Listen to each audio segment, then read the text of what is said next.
வணக்கம். இது ஐபிசி தமிழின் பிரதான செய்திகள். முதலில் தலைப்புச் செய்திகள். டிஜிட்டல் அடையாள அட்டையின் முன்னேற்றம் குறித்து ஆராய்வு.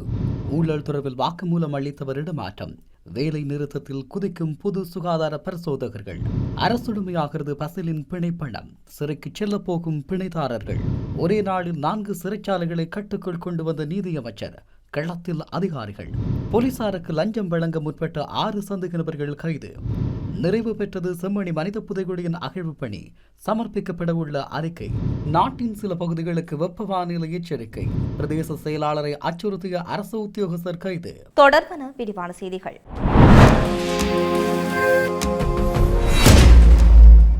அரசாங்கத்தின் டிஜிட்டல் பரிமாற்ற செயலாக்கத்திற்கு வலுவான பங்களிப்பை வழங்கும் வகையில் தகவல் தொழில்நுட்ப சேவையை நாடளாவிய ரீதியாக நிறுவுவதில் கவனம் செலுத்துமாறு அதிகாரிகளுக்கு ஜனாதிபதி அனுரகுமார திசாநாயக்க அறிவுறுத்தல் வழங்கியுள்ளார். ஜனாதிபதி அலுவலகத்தில் நேற்று நடைபெற்ற டிஜிட்டல் பொருளாதார அமைச்சின் 2026ஆம் ஆண்டிற்கான திட்டங்கள் மற்றும் வேலை திட்டங்களின் முன்னேற்ற மீளாய்வு கூட்டத்தில் கலந்து கொண்ட போது ஜனாதிபதி இந்த அறிவுறுத்தல்களை வழங்கினார்.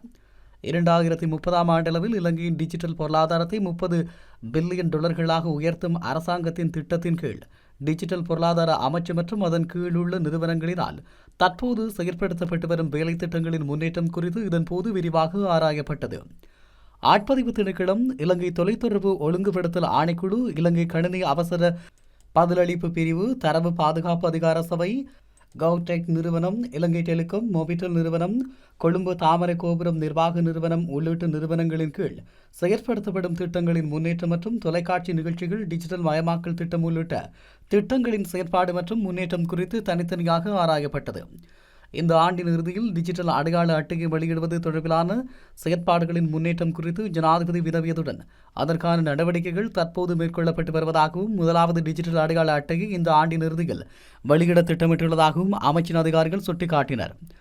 பொதுமக்கள் அரசாங்கத்துடன் மேற்கொள்ளும் அனைத்து நிதி பரிவர்த்தனைகளும் மிகவும் செயற்திறனாகவும் எளிதாகவும் மாற்றுவதற்காக அறிமுகப்படுத்தப்பட்டுள்ள கவ்பே வேலை திட்டத்தின் தற்போதைய முன்னேற்றம் குறித்து மீளாய்வு செய்யப்பட்டது. அதன்படி எதிர்வரும் செப்டம்பர் மாதம் முதல் அனைத்து வாகன தண்ட பயணங்களும் ஆன்லைன் மூலம் மாத்திரம் செலுத்துவதற்கு தேவையான அனைத்து உட்கட்டமைப்பு வசதிகளும் செய்யப்பட்டுள்ளதாக இங்கு தெரிவிக்கப்பட்டுள்ளது. இலங்கை பொது சுகாதார பரிசோதகர்கள் சங்கம் நாடு தழுவிய வேலை நிறுத்தத்தில் ஈடுபட திட்டமிட்டுள்ளது. சங்கத்தின் செயற்குழு நேற்று பிற்பகல் கூடி இது தொடர்பாக இறுதி முடிவு எடுக்கும் என அதன் பதில் தலைவர் உப்புல் ரோகன தெரிவித்துள்ளார். விமான நிலைய சுகாதார அலுவலகத்தில் நடந்ததாக கூறப்படும் மோசடி மற்றும் ஊழல் குறித்து சுகாதார அமைச்சகத்தின் புலனாய்வு பிரிவிடம் வாக்குமூலம் அளித்த போது ஒரு பொது சுகாதார பரிசோதகர் நிர்வாக விதிகள் மற்றும் ஒழுங்குமுறைகளுக்கு புறம்பாக இடமாற்றம் செய்யப்பட்ட சம்பவத்தின் அடிப்படையில் சங்கம் இந்த வேலை நிறுத்தத்தை திட்டமிட்டுள்ளதாக கூறப்படுகிறது. இந்த விடயம் தொடர்பாக மேலும் கலந்துரையாடல்கள் நடத்தப்படும் எனவும், இன்று தொடங்கும் நாடு தழுவிய வேலை நிறுத்தத்தில் ஈடுபடுவது குறித்து இறுதி முடிவு நேற்றைய கலந்துரையாடலின் போது எடுக்கப்படும் எனவும் உப்புல் ரோகன தெரிவித்துள்ளார். சட்டவிரோதமாக சம்பாதித்த பணத்தை பயன்படுத்தி மாத்தறை பிரதேசத்தில் 1.5 ஏக்கர் காணி வாங்கியதாக கூறப்படும் குற்றச்சாட்டு தொடர்பிலான வழக்கில் நீதிமன்றத்தில் முன்னிலையாகாத காரணத்தினால் முன்னாள் அமைச்சர் பசில் ராஜபக்ச செலுத்தியிருந்த பிணைப்படத்தை அரசுடைமையாக்க மாத்தறை நீதவான் நீதிமன்றம் செவ்வாய்க்கிழமை உத்தரவிட்டது. மாத்தறை எலியக்கந்த வீதியில் பிரவுன் ஹில்லில் அமைந்துள்ள ஒரு சொத்து தொடர்பாக காவல்துறை நிதி மோசடி விசாரணை பிரிவினால் தாக்கல் செய்யப்பட்ட இந்த வழக்கு மாத்தறை பிரதான நீதவான் சத்துர திசாநாயக்க முன்னிலையில் விசாரணைக்கு எடுத்துக் கொள்ளப்பட்டது. இந்த வழக்கில் 3வது பிரதிவாதியான பசில் ராஜபக்ச நீதிமன்றத்தில் ஏற்றுக்கொள்ளக்கூடிய மருத்துவ அறிக்கையை கூட சமர்ப்பிக்காமல் தொடர்ந்து நீதிமன்றத்தில் முன்னிலையாகாமல் இருந்துள்ளார் என நீதிமன்றத்தில் தெரிவிக்கப்பட்டது. மேலும் அவருக்கு பிணைதாரர்களாக கையெழுத்திட்ட 3 பேருக்கும் நீதவான் அபராதம் விதித்ததுடன் குறித்த அபராத தொகையை செலுத்த தவறினால் அவர்களை சிறையில் அடைக்கவும் உத்தரவிட்டார். இது தவிர பசில் ராஜபக்சவுக்கு எதிராக பிறப்பிக்கப்பட்டிருந்த கைதுபிடி ஆணையை 2026 அக்டோபர் 27ஆம் தேதி வரை நீடிக்க நீதிமன்றம் நடவடிக்கை எடுத்துள்ளது.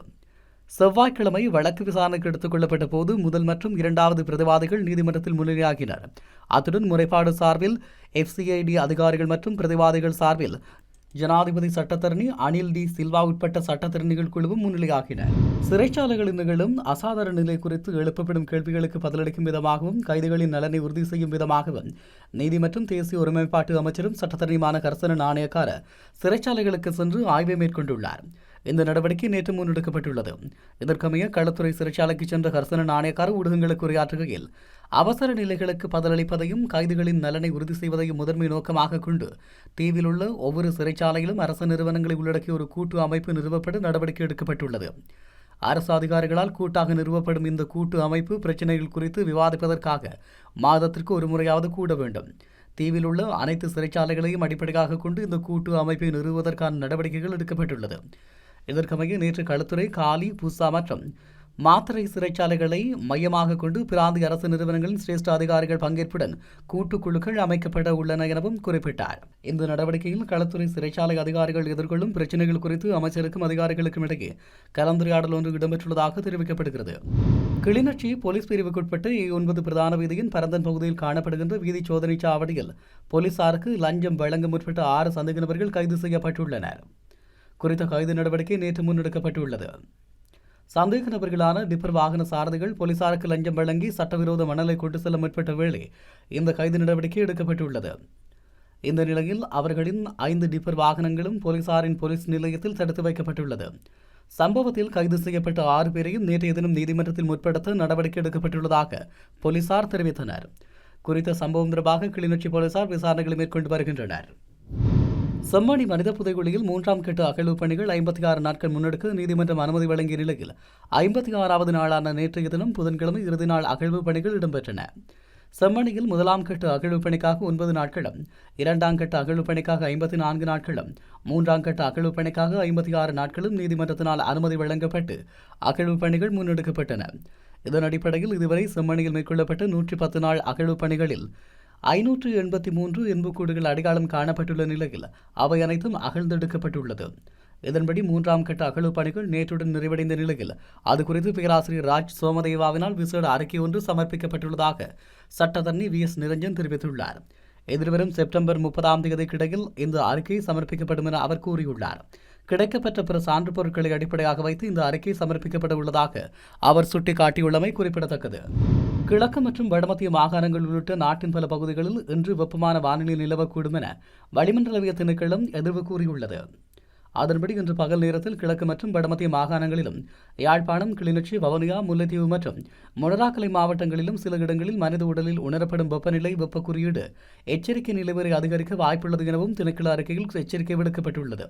வானிலை ஆய்வு மையத்தின் அறிக்கையின்படி வெப்ப குறியீட்டு முன்னறிவிப்பானது சார்பு ஈரப்பதம் மற்றும் அதிகபட்ச வெப்பநிலையை பயன்படுத்தி கணக்கிடப்படுவதாக தெரிவிக்கப்படுகிறது. இதன்படி நீண்ட நேரம் வெயிலில் இருப்பதும் வெளிப்புறம் செயற்பாடுகளில் ஈடுபடுவதும் சோர்வை ஏற்படுத்தும் எனவும் அதே சமயம் தொடர்ந்து செயல்படுவது வெப்ப தசைப்பிடிப்புகளுக்கு வழிவகுக்கூடும் எனவும் அறிவுறுத்தப்பட்டுள்ளது. எனவே பொதுமக்கள் அதிகளவான நீரை பருகுவதோடு கடினமான வெளிப்புற செயற்பாடுகளை குறைக்கவும் கேட்டுக் கொள்ளப்பட்டுள்ளனர். அம்பாறை நிந்தவூர் பிரதேச செயலாளரை கடமை நேரத்தில் அச்சுறுத்திய குற்றச்சாட்டின் பேரில் பெண் அரசு உத்தியோகத்தர் ஒருவர் நிந்தவூர் காவல்துறையினரால் கைது செய்யப்பட்டுள்ளார். கைது செய்யப்பட்ட வேளையில் அதிர்ச்சியால் மயங்கி விழுந்த குறித்த உத்தியோகத்தர் தொடர்ந்து காவல்துறை பாதுகாப்புடன் வைத்தியசாலையில் அனுமதிக்கப்பட்டுள்ளார். நிந்தவூர் பிரதேச செயலாளரை அவரது கடமையின் போது குறித்த பெண் உத்தியோகஸ்தர் காணொலி எடுத்து அச்சுறுத்தல் விடுத்ததுடன் அந்த காணொலியை சமூக வலைதளமான முகநூலிலும் பதிவேற்றம் செய்திருந்தார். இந்த சம்பவம் தொடர்பில் நிந்தவூர் பிரதேச செயலக நிர்வாகத்தினரால் நிந்தவூர் காவல்துறை நிலையத்தில் உத்தியோகபூர்வமாக முறைப்பாடு ஒன்று பதிவு செய்யப்பட்டிருந்தது. அந்த முறைப்பாட்டிற்கு அமைவாக வாக்குமூலம் ஒன்றை பெற்றுக் கொள்வதற்காக குறித்த பெண் அரசு உத்தியோகஸ்தர் நிந்தவூர் காவல் நிலையத்திற்கு அழைக்கப்பட்டிருந்தார். விசாரணைகளின் பின்னர் காவல்துறையால் அவர் கைது செய்யப்பட்ட வேளையில் திடீரென மயக்கமுற்று கீழே விழுந்துள்ளார். இதனைத் தொடர்ந்து அவர் உடனடியாக அருகிலுள்ள நிந்தவூர் ஆதார வைத்தியசாலைக்கு அவசர சிகிச்சைகளுக்காக அனுமதிக்கப்பட்டுள்ளார். தற்போது அவருக்கு பெண் பாதுகாப்புடன் வைத்தியசாலையில் சிகிச்சை அளிக்கப்பட்டு வருவதுடன் நிந்தவூர் காவல்துறையினர் மேலதிக விசாரணைகளை முன்னெடுத்து வருகின்றனர். செய்தி நிறைவாக மீண்டும் தலைப்புச் செய்திகள். டிஜிட்டல் அடையாள அட்டையின் முன்னேற்றம் குறித்து ஆராய்வு. ஊழல் தொடர்பில் வாக்குமூலம் அளித்தவர் இடமாற்றம். வேலை நிறுத்தத்தில் குதிக்கும் பொது சுகாதார பரிசோதகர்கள். அரசுடைமையாகிறது பசிலின் பிணைப்பணம். சிறைக்கு செல்ல போகும் பிணைதாரர்கள். ஒரே நாளில் 4 சிறைச்சாலைகளை கட்டுக்குள் கொண்டு வந்த நீதியமைச்சர். களத்தில் அதிகாரிகள். போலீசாருக்கு லஞ்சம் வழங்க முற்பட்ட 6 சந்தேக நபர்கள் கைது. நிறைவு பெற்றது செம்மணி மனித புதைகுழியின் அகழ்வு பணி. சமர்ப்பிக்கப்பட உள்ள அறிக்கை. நாட்டின் சில பகுதிகளுக்கு வெப்ப வானிலை எச்சரிக்கை. பிரதேச செயலாளரை அச்சுறுத்திய அரசு உத்தியோகஸ்தர் கைது. இத்துடன் IBC தமிழின் பிரதான செய்திகள் நிறைவு பெறுகின்றன. செய்திகளை உடனுக்குடன் அறிந்து கொள்ள ibctam.com என்ற எமது இணையதளத்தை பார்வையிடுங்கள்.